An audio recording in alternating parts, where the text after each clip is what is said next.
Shalom saudara kekasih di dalam Tuhan, selamat jumpa di hari ke-280 di minggu pertama bulan Oktober, dan ini adalah minggu ke-40 di tahun 2024. Bagian Alkitab untuk bacaan minggu adalah Kidung Agung pasal 2 ayat 8 sampai dengan ayat yang ke-17. Mari kita berdoa sebelum kita belajar bersama-sama. Bapa di surga, di dalam nama Tuhan Yesus Kristus kami bersyukur, kami percaya kasih sayang Bapa, kekuatan Bapa, cinta dan hikmat Bapa terus melindungi kami, memelihara kami, dan memampukan kami untuk memahami maksud-maksud Tuhan melalui kebenaran firman. Berilah kami telinga dan hati seorang hamba yang rindu untuk terus mendengarkan kebenaran firman-Mu dan diisi oleh kebenaran firman-Mu. Di dalam nama Tuhan Yesus Kristus kami berdoa. Amin. Tema yang diberikan untuk bacaan minggu ini adalah Kekasihku, Kekasihku, Kehidupanku. Saudara kekasih di dalam Tuhan, saya mencoba untuk memahami bagian kitab Kidung Agung dalam dua bagian. Yang pertama adalah bagian yang menghubungkan pribadi sang kekasih dengan kekasihnya, atau mempelai laki-laki dengan mempelai perempuan.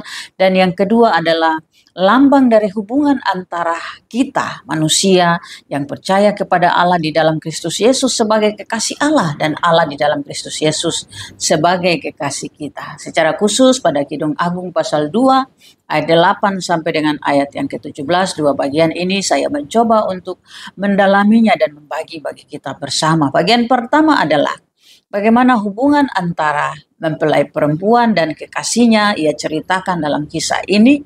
Dan bagian yang kedua, bagaimana refleksi atau makna hubungan antara kita sebagai kekasih dengan Allah di dalam Tuhan Yesus Kristus. Bagian yang pertama terdiri dari 5 hal. Hal yang pertama adalah mempelai perempuan dan kekasihnya dalam simbol sebagai kijang dan anak rusa. Ini saya sebut sebagai kedatangan kekasih. Sang mempelai perempuan dengan penuh sukacita menggambarkan suara sang kekasihnya yang datang dengan semangat melompat-lompat di atas gunung, dan ini melambangkan kegembiraan dan semangat atau emosi atau gairah dari cinta yang mendorong sang kekasihnya. Sang kekasih diibaratkan dengan kijang atau anak rusa, dan kijang atau anak rusa itu melambangkan keanggunan dan kecepatan. Jadi sang mempelai perempuan melihat bagaimana kekasihnya datang dengan penuh sukacita dalam kegairahan cinta untuk berjumpa dengannya dalam keanggunan dan dengan kecepatan. Ia mengajak kekasihnya untuk bangkit bersama, menunjukkan bahwa kerinduan agar cinta mereka itu tetap bersama dalam menikmati kebahagiaan cinta yang mereka sedang rasakan masing-masing. Hal yang kedua adalah dalam hubungan mereka, sang mempelai perempuan menceritakan bahwa musim selalu berganti, musim itu akan berganti. Jadi musim dingin telah berlalu, hujan telah berhenti, dan ini menandakan akhir dari masa kesedihan atau masa kesusahan, dan akan datang musim yang baru yang penuh dengan harapan, di mana ladang bunga-bunga akan mulai bermekaran. Ini juga melambangkan bahwa cinta mereka yang mulai berjumpa, mulai bertemu. Jika sebelumnya mereka masing-masing berjuang dan seperti melewati masa kesedihan, masa perjuangan, sekarang mereka akan berjumpa di masa yang berbunga-bunga dan menandakan kebangkitan dari gairah cinta yang menyatukan mereka berdua. Kemunculan dari buah pohon ara dan aroma bunga yang anggur semerbak itu menjadi lambang dari semangat gairah cinta dan keindahan cinta yang sedang berkembang yang dimiliki oleh sang mempelai perempuan terhadap kekasihnya yang sedang datang. Itu hal yang kedua. Yang ketiga adalah sang mempelai meminta agar sang kekasihnya itu menunjukkan dirinya, menunjukkan wajahnya. Nah, saudara, saya percaya bahwa ketika kita jatuh cinta, ketika kita sedang kasmaran atau cinta sedang menggebu-gebu, itu kita ingin melihat wajah kekasih kita. Dan begitulah keadaan dari sang mempelai wanita atau sang mempelai perempuan yang meminta agar kekasihnya memperdengarkan suaranya dan menunjukkan rupanya. Ini untuk menghapus kerinduan atau untuk meredam seluruh kerinduan sehingga mereka bisa saling melihat, berjumpa satu sama lain, mendengarkan suara satu sama lain. Nah, bagian ini mungkin kita percaya diceritakan pada saat belum ada alat-alat teknologi. Kalau sekarang ya sudah ada video call sehingga itu bisa diatasi, kerinduan itu bisa ya dikurangi dengan video call dan saling melihat muka, itu sudah cukup bagi mereka yang berjauhan. Tapi bagi kita atau mereka yang berdekatan pasti ingin segera berjumpa dengan kekasihnya. Namun perhatikan pada bagian yang keempat, ternyata bukan hanya ada keindahan, bukan hanya ada bunga-bunga cinta yang bermekaran dengan gairah cinta yang luar biasa, tapi di tengah-tengah hubungan mereka ternyata ada sedikit kerikil-kerikil atau ada sedikit masalah, ada hal-hal kecil yang disebut sebagai rubah-rubah kecil.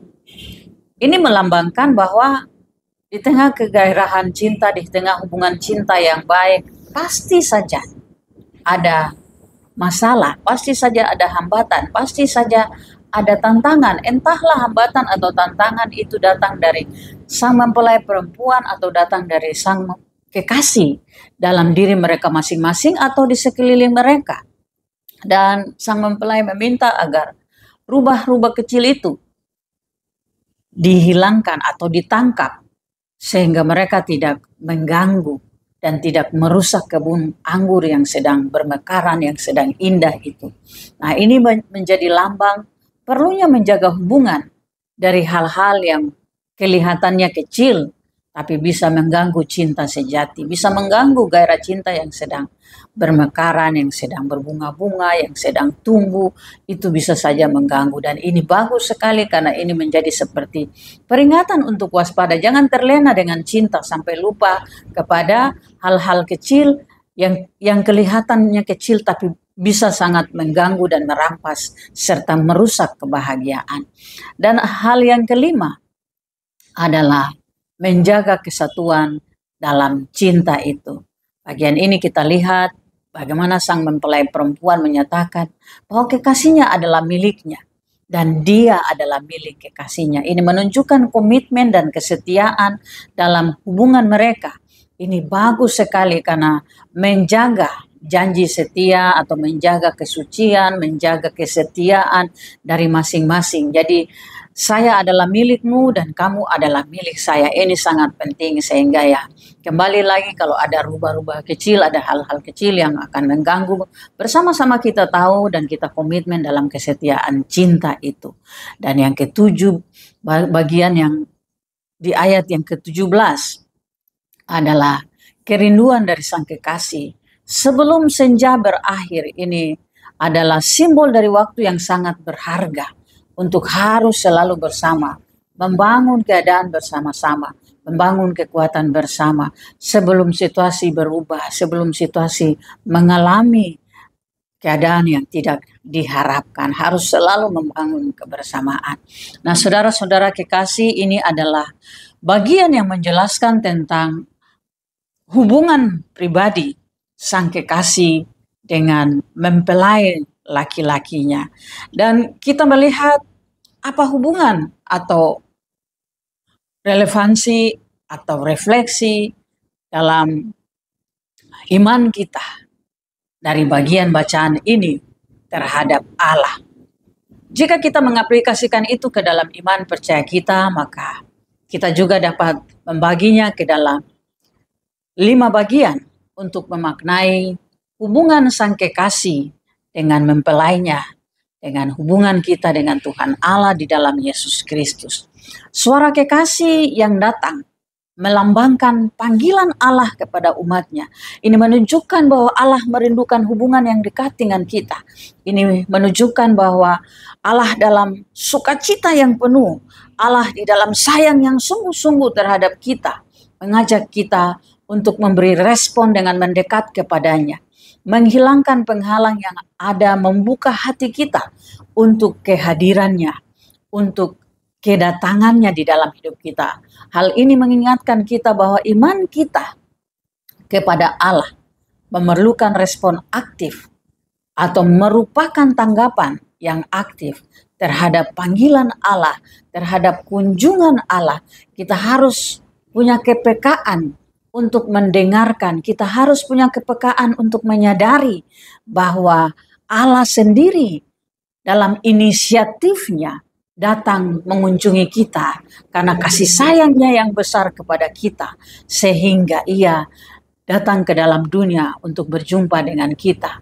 Itu kita imani, kita yakini, karena kita selalu mengakui bahwa karena begitu besar kasih Allah akan dunia ini, sehingga ia telah mengaruniakan anaknya yang tunggal, supaya setiap orang yang percaya kepadanya tidak binasa. Marilah kita menyambut cinta Allah yang luar biasa ini, kedatangan Allah yang besar ini dengan respon kita. Karena setiap orang yang menyambut Allah dengan respon yang luar biasa, itulah yang akan menikmati hubungan cinta kasih dengan Allah yang dalam di dalam Yesus Kristus.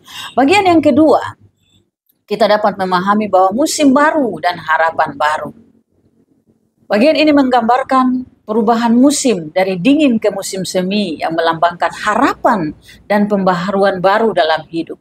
Ini mencerminkan bahwa ada masa di mana saat-saat dan masa-masa sulit yang kita lewati, yang kita hadapi, yang kita jalani. Tapi jika kita bertahan melewati masa-masa itu bersama dengan Sang Kekasih kita, maka kita pasti akan menemui harapan baru yang sedang menanti kita. Inilah konteks iman kita, mengingatkan kita bahwa Allah selalu menyediakan kesempatan untuk memulai kembali, mengalami pembaharuan hidup. Allah selalu menunggu kita, Allah selalu menanti kita. Di dalam Yesus Kristus, Ia bersabda, marilah kepadaku semua yang letih lesu dan berbeban berat. Aku akan memberikan kelegahan kepadamu. Kelegahan adalah jaminan harapan baru bagi kita yang melewati masa-masa sulit dan berat dalam hubungan kita dengan Tuhan. Ia pasti menopang kita, Ia pasti memegang tangan kita, Ia pasti menyertai kita melewati situasi sulit, melewati pergumulan-pergumulan yang Ia izinkan. Dan bagian yang ketiga, tanggung jawab dalam hubungan. Pada ayat yang 10, pada kata bangunlah dan marilah, ini panggilan kepada kekasih. Ini bukan hanya ajakan untuk bersenang-senang dari sang mempelai kepada kekasihnya, tetapi ini jika kita hubungkan dengan hubungan kita dengan Tuhan Allah, maka kita diajak untuk bekerja bersama-sama, berpartisipasi bersama-sama dalam rencana kebaikan Allah di hidup kita. Ini menekankan bahwa kita tidak hanya menyambut kehadiran Tuhan, kita tidak hanya menerima kehadiran Tuhan, tapi kita harus berpartisipasi aktif. Kita harus kreatif di dalam tindakan-tindakan yang menunjukkan bahwa inilah pentingnya iman yang nyata di dalam perbuatan, sehingga kita dipanggil untuk aktif dalam pelayanan, kita dipanggil untuk aktif membuktikan iman kita dipanggil untuk aktif memperjuangkan kebaikan-kebaikan di sekeliling kita, di keluarga kita, di rumah kita, di dalam jemaat kita, di dunia di mana Tuhan izinkan kita berkarya, menunjukkan tanggung jawab kita dalam iman yang nyata dan yang kelihatan. Sebab benar bahwa iman tanpa perbuatan pada hakikatnya tidak berguna. Dan yang keempat adalah dalam hubungan tanggung jawab kita dengan Tuhan, kita perlu menyadari untuk mengatasi, untuk melihat bahwa di tengah-tengah hubungan kita yang baik dengan Tuhan, ada saja rubah-rubah kecil yang dapat merusak kebun anggur, yang dapat merusak hubungan baik kita dengan Tuhan.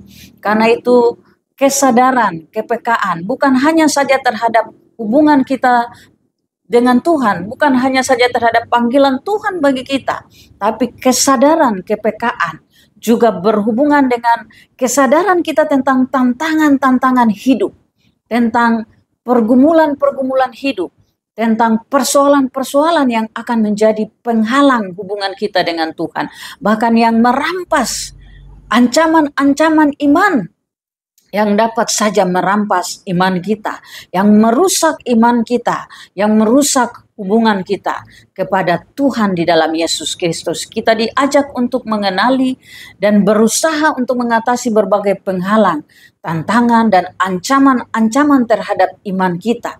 Baik itu berupa dosa maupun juga berupa kebiasaan, karakter-karakter buruk yang dapat saja menjauhkan kita daripada Tuhan Allah. Dan yang kelima, bagaimana kita dalam refleksi atau keterkaitan dengan Tuhan Allah sebagai Sang Kekasih kita. Di ayat yang ke-16 dan ke-17 menekankan kesatuan antara kekasih dan mempelai.